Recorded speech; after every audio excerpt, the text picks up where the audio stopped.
Hi, everyone, and welcome to the Quitcast. My name is Becca, and today we are diving right in to the deep end with a question the premise episode of writing to market by intention. And very specifically, the premise that we're questioning is that you should intentionally write your books to market. And I'm going to question that premise in a couple of different phases. The first, I'm going to do a little bit of general information. And then in the second half, I'm going to walk through the 7 skills that I see the most consistently applied by people who do this effectively. And you should know before we start that my assumptions are always founded on the strengths theory, the theory that where you are naturally talented, if you apply time and intention in those areas, that you're going to get exponentially better at something to a point where it almost becomes invisible that you are so good at these things.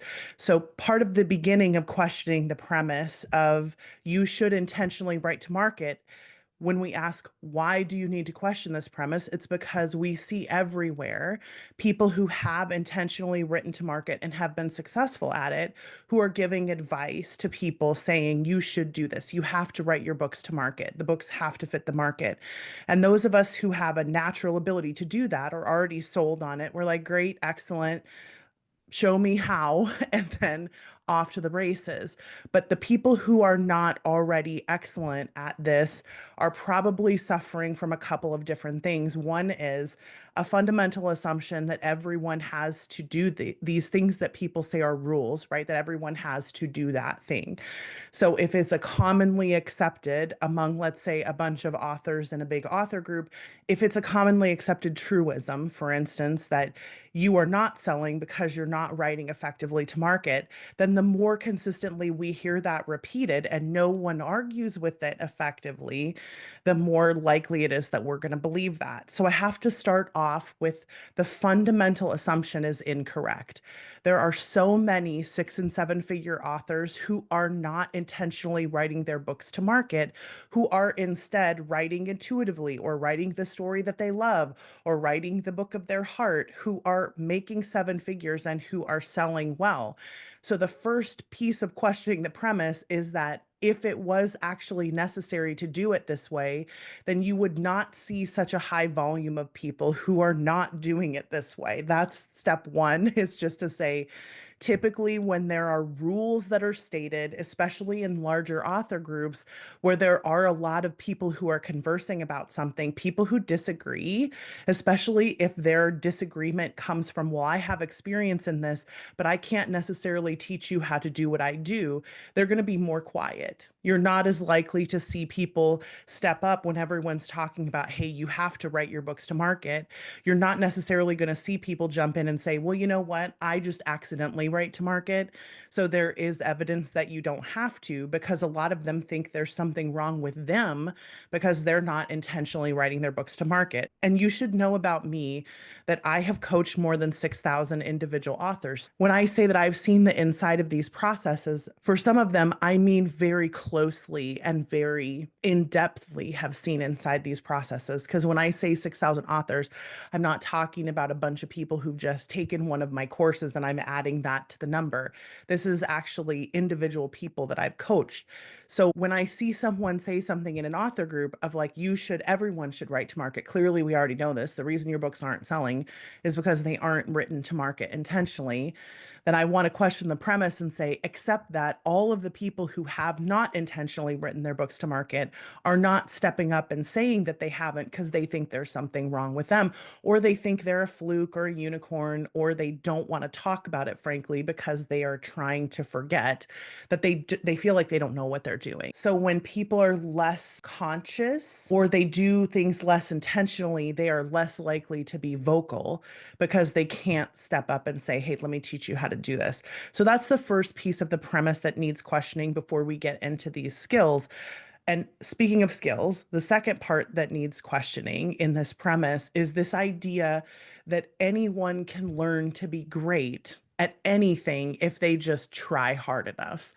And if you're not familiar with strengths theory, I need to kind of introduce you just a little bit to this idea of exponential growth capacity when learning and intention is applied to a particular set of skills. So strengths theory is founded and strengths is a success metric. The Clifton Strengths is a success metric. And the way the theory came about was by studying people who are already successful. And what the team found was that the difference in how people were actually successful was so significant that you would have something that some people with the same job sometimes would be so fundamentally excellent at that it was almost like breathing for them to be doing this thing. And then people who had the same job, who that trait would be their very last, the thing that they were the least good at. So there's not a correlation between how someone is successful and their outcomes. And we would like there to be. We would like there to be this ability to just have a set of skills that someone could give you, and there was a rubric that you could go through and learn and take all these courses, and then you too would be able to do this thing. But we can see the evidence in the author community that that's not actually the case, because there are so many courses that people have, so many things that they'll say, hey, this is how I got to be this successful. And then when you go take it, you can't replicate the success the way that they did. And some of it is luck and timing, right? Because anytime you have outcomes, you have to acknowledge in this industry that luck and timing could be responsible for part of it. But personality is always the first order difference for me. It's always the first order difference, because when you have something that you are so excellent at that you're doing it almost without realizing how good you are, and then you're telling other people, well, if you just do this thing, then you too can have the success that I have. But you're not taking into account the fact that when someone is excellent enough at something, it's like having an exponential capacity that other people don't have to be able to get better at that thing.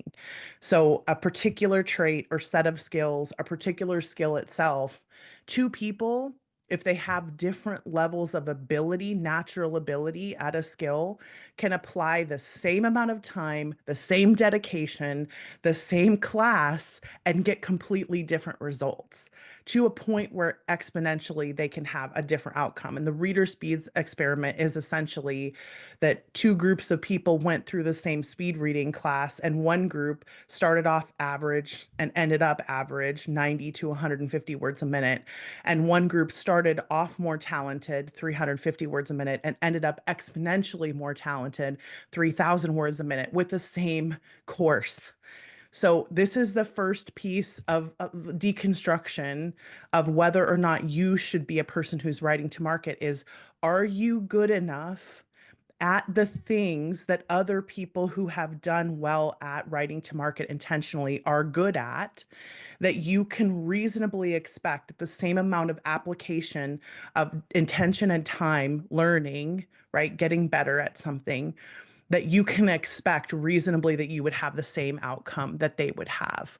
Because so many of us have a fundamental assumption because of traits that we have that I would call strengths. We have a fundamental assumption that anyone can get better at anything if they just apply themselves enough. And so many of us have been raised with that kind of language, with the if you just wanted it bad enough language, or if you just tried hard enough language. And we don't realize how much that has internalized into us. So the reason that I need to go through all of these skills, in particular, the skills that I have seen be the most commonly utilized skills that help people intentionally write to market, if I don't have these at a high enough level of expertise naturally, or I haven't worked myself into a place where I already have them at my disposal, then it's going to take so much time and attention for me to improve at these things when, and this is maybe the most important part, I can write books that the market wants without intending to write them. I don't necessarily need to try to write books that are to market in order to write books that the market wants. And that's the fundamental difference, I think, in how we approach this situation is that we assume that you can only do something if you do it intentionally. And that is actually not true. In fact, a significant portion of the people who are in this group of people that I would say do not intentionally write their books to market, a significant portion of them are so intuitive in the way that they write. They're not even really conscious of what they're doing. They're Some of them are writing the book of their heart. Literally, they're writing intuitively, they're just listening to the characters. But somehow we have this in our head that there is a tactical problem with people who write that way. And so, a big portion of the reason that I needed to do this episode in particular was to deconstruct the idea that you have to do this intentionally, because some of us are ruining our natural processes by trying to write to market. And I want to acknowledge up front, I'm going to be fair. I'm going to do an episode both on let's question the premise of you should be writing to market.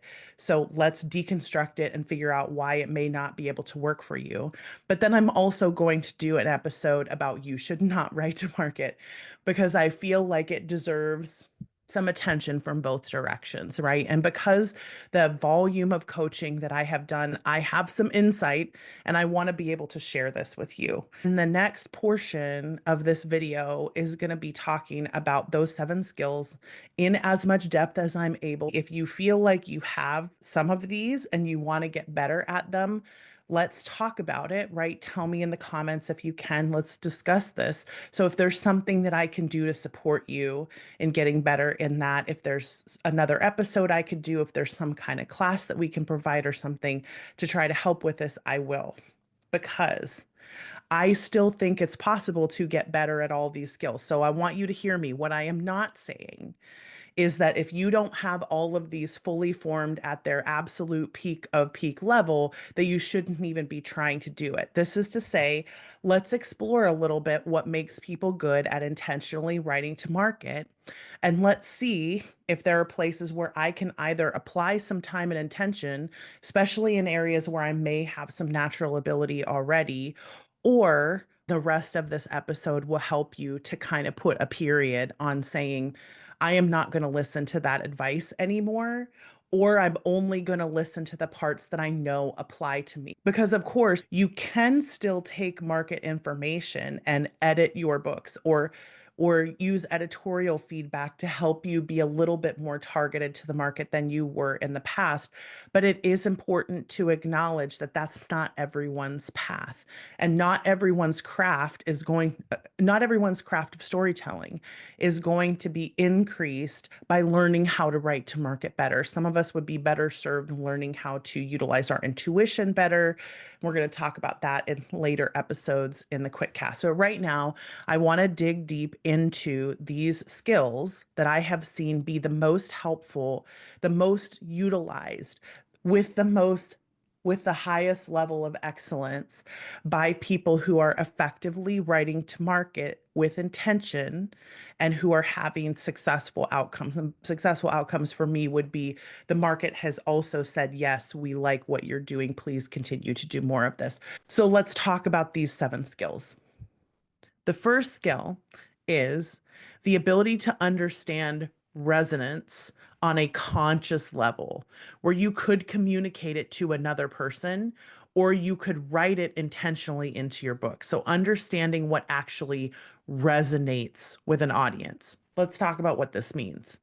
What allows them to do it is that they have either a subconscious or conscious ability to think that's a no, that's a no, that's a no, that's a yes, that's a no, that's a yes. In terms of if they were to look at a list of character actions or character behaviors, they would be able to align. And this is essentially resonance alignment, is probably the skill to say, like, yeah, the readers are going to love that. The readers are going to love that. The readers are going to love that. And it's either brought on by just an ability to read people, because some writers are very good at reading people, or it's the ability to read a whole bunch of books and then look at a whole bunch of reader comments or reader reviews or listen to readers talk about it or be aware of their own selves and recognize the consistency between what all of these traits would have in common. So it really is an alignment capacity to be able to say yes and no to certain behaviors based on the understanding of what would resonate with the audience. So that is the number one, probably the biggest skill. Some people come by this from like an analytical place, from strengths language, right? Some people come by this from an analytical place where they're actually having conversations, they're looking at data, they're parsing through things, like they're being very conscious about it. And some people do this absolutely subconsciously. They can just read it, they just know, etc. So not everyone is conscious from an analytical perspective, but they're conscious enough that they could have a conversation about it. Like if you were going to tell me, well, this is something that I think romantasy heroes would do. If I have this trait, I would be able to say, ooh, no, that doesn't fit in with what the reader expectations are, like what's going to resonate with the readers. That skill by itself is missing from so many writers. It is not a skill that all writers can just know or just be able to do. So much of how we get to resonance, if we are not wired in this way where we can actually understand it and have a conversation about it, so many of us who have this skill are resonating with ourselves. Like we are self aware or we are conscious of how we feel.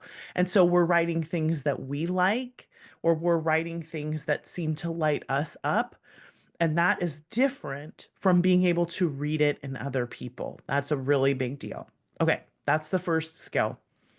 And I'm going to be honest about this. That one is the hardest to teach. There are some conversations to be had around it. And I think in the Drive series that we're working on with the characters on the Quitcast, there's some that we're going to get into some resonance stuff with those characters that I think will help those of you who want to learn a little bit more about it to kind of do at least a little learning in that area. But it is definitely an area of study that takes a lot of time to internalize how all of that works and to understand psychology and to understand motivations and all that stuff.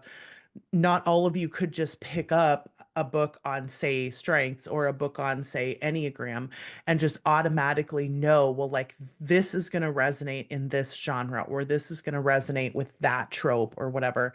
That's not something everyone can just do. So that's the first skill. The second skill is the ability to tell what elements a particular set of books have in common that are important to the genre expectations. And by this, I mean things like if you were to go and read, say, 10 different cowboy romance books at random that were top selling books, and you came back to me with a list of all the elements you thought they had in common that were important for that genre to be able to sell well. So all we're looking for are things like a dangerous job for the male lead character, if you're writing MF romance, or a dog or a pet, or having a setting in the West or in the South. Like there are certain things where you would say these are some elements that are almost the exterior trappings of what the genre would look like, where you could say, okay, that town is set in Wisconsin and not in Montana. And so that's not going to meet their, let's say, the fantasy that they have in their head about what this character is going to be like. So how are you going to make that still resonate with them? Like how is that element of the story going to resonate? And some people would be able to read 10 different cowboy romance books and get the elements correct in terms of like they can just tell what the resonance is, what is the emotion that people want to feel. They can just tell what the elements are that the books have in common that are important.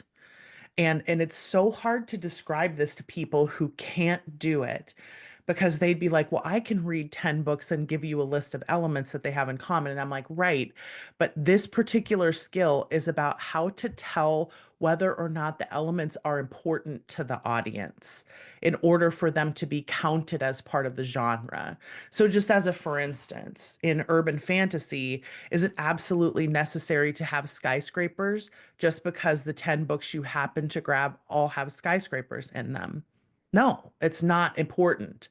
No urban fantasy book is going to fail to sell because it doesn't have a skyscraper in it. But if you make that list and you include that because let's say 9 out of the 10 books all have skyscrapers in them, then does that necessarily mean that you have correctly assessed those elements? No, it doesn't. It just means that you have assessed what they all have in common. But this skill is about the ability to tell whether or not those elements are relevant to the audience. Because if you're grabbing 10 books at random, you may happen to grab, and I don't mean at random, but I mean 10 books that are selling at random. You may not be able to differentiate between what's actually a selling element and what isn't. And that is important. That's an important skill. This one in particular, you can sometimes get from other people. Like you can like Sarah Rosette, as a for instance, wrote a excellent book on how to outline a cozy mystery, and she goes through and describes when she says like this is an important element. She says why, and that is to me an example of this skill at work. When you can tell me why you've included this in the list of elements, then that is essentially this skill. The third skill, the ability to write a character that emotionally resonates with the structure of the story you're going to write, or the structure of the story you're supposed to write in if you're going to hit the target correctly, right? So there's a reason why people have like a tired character type in urban fantasy, or there's a tired character type in cozy mystery or in romance. And it's because there are only certain kinds of people who will be able to realistically act correctly in a structure of a story. You're not going to be able to have someone, and we see this all the time, right, on like threads or something, where people are talking about miscommunication tropes. And it's like, there's this big rant about how much everybody hates miscommunication tropes. And essentially, it's no, you hate them when they're done incorrectly. Because if they're done correctly, you resonate with them. You feel all of the reasons why these people aren't talking to each other. And the stakes are so high in why they're not talking to each other that it makes perfect sense to you. And you actually empathize and sympathize with the people, and the story works. But when it's not done effectively, when it really is just a machination of events and it doesn't go deep enough, there's no motivation for it, it doesn't make any sense why they aren't just talking to each other, or all of that motivation is too deep inside the author, it's not actually on page, then we start to get into the difference, right? Like when you have the ability to shape a character that fits into the miscommunication trope and then write that character resonantly and want to write them resonantly, that is a whole skill set on its own. Not everyone can shape a character intentionally that also happens to resonate with the structure of the story. And by that, I don't just mean, she has to be snarky if you're going to write a particular subgenre, right, of urban fantasy. I mean, you are capable of writing someone who is snarky by nature and not just who has a few quippy lines thrown in throughout the book. Buffy Summers in Buffy the Vampire Slayer is snarky by nature. Everything she does has an element of that quipping to it. It comes out of her pores, and she aligns with the type of person who also would be like that in terms of the way that her life has shaped her, how she's motivated, what she gets out of this life. Even just the fact that you've been given an unrefusable destiny at the age of 14, and what else are you supposed to do but make fun of it? Like, even just something as aligned as that little tiny detail not everybody is able to shape a character in a way that also aligns with what's necessary for the structure to happen in order for the book to be written the way it's supposed to be written. So that is a huge skill, and not everyone has that because skill number four is the ability to make characters do what you want them to do. So, very, very many of us will talk about being character driven writers, and we will have this like, well, my characters are just out there doing whatever they want. So, when people make fun of that on some level, I want to say, oh, but you haven't experienced that from the inside then. Because when you experience that from the inside, there is nothing I can do. When I try to write them differently, it's like they don't move on the page. I can't even make word count happen anymore. And generally speaking, I'm a person who can make word count happen, especially if I'm on a deadline. But when I'm forced to do something that is out of alignment with the character, the way that they actually are as a real person for me, right? I'm not able to just change the characters to be whatever I want them to be. If I'm going to change them, everything about them has to change. Sometimes even their name has to change. And then they no longer are the person that they were before, right? I have this one particular story where I probably have four different versions of this female main character in my head. And I often don't know which one of them I'm supposed to be writing because they all are very different people to me. But if you don't have the ability in this skill four, if you don't have the ability to make characters do what you want them to do, this is going to be very difficult writing to a target unless you are so aligned in your preferences, which again, I know that there are some of us who are aligned in our preferences, and that's what we're going to talk about in the you should not write to market QTP. But this is just for the purposes of we're going to intentionally write to market. You need to be able on some level to either shape characters or to redo them to a point where they are shaped into the story. So getting rid of a character that feels like they're not vibing correctly with the way the story is supposed to go and replacing their backstory so that it makes more sense for them to be acting the way that they are. They feel resonant and aligned in that way. Because again, the goal is for the books to sell, right? Okay, skill number five. I'm going to say two kind of flip sides to this skill because uh, I think there are two ways it can be executed. But the way that I initially wrote it was the ability to change a story you're excited about into one you're not excited about. But I would say, or the ability to make yourself be excited about any story, no matter what it is. No matter whether you wanted to write it or not, no matter whether you love it or not, the ability to get excited about writing a story no matter what, or the ability to change a story that you were excited about into one that you're not as excited about. And not everyone is capable of doing that. And this is important because if you're going to write to market and we're assuming that you have to do it intentionally and that you may or may not be a fan of what you are writing, and specifically, if your problem in the past has been that you're writing things that are different from what the market wants, then if you can't make yourself write what the market wants, whether you like it or not, that's a skill. That's a skill.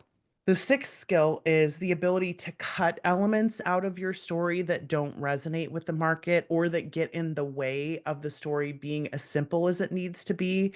This is a huge part of being able to write intentionally targeted books to market. If there are pieces of the story as you have created it that are either getting in the way of it working for the trope or working for the audience in the way that it should, quote unquote, and again, we're assuming that you're aiming at a target here, the ability to cut an element out of the story that you may be emotionally connected to because it doesn't resonate with the market is actually a really big deal. And I see this a lot with people who are writing either books that are not spicy enough for what the market wants or books that are too spicy for what the market wants. So if you are not able to cut elements out or add elements to your book only because they resonate or don't resonate with the market in particular, this is going to be a struggle for you. And specifically, I see this happen a lot when writers are aiming at a genre that they don't read particularly. They would not choose to read it, but they're wanting to write it because it sells. Or for some of us, if we have too many elements or the story gets to be too big or too complicated, or if there are too many characters, or if we want to do things that the market doesn't tend to want. Hello, Eunuch Werewolves. I'm looking at you. Those books someday. Anyway, the seventh skill is the ability to write whether or not you are inspired to write. And I know I'm going to get some pushback on this one from people who are like, but writing is a job. If you want to do it for a job, you have to do it whether you're inspired or not. And I'm going to say, I have enough clients who write books only when they're inspired to, that are seven-figure clients, that I know that's not a real thing. It is not a real thing that you absolutely have to write whether you're inspired to write or not. It still depends on who you are. It still depends on your platform. It still depends on your writing style. It depends on whether you've had the luck and timing to get into the market at the right time, et cetera, et cetera.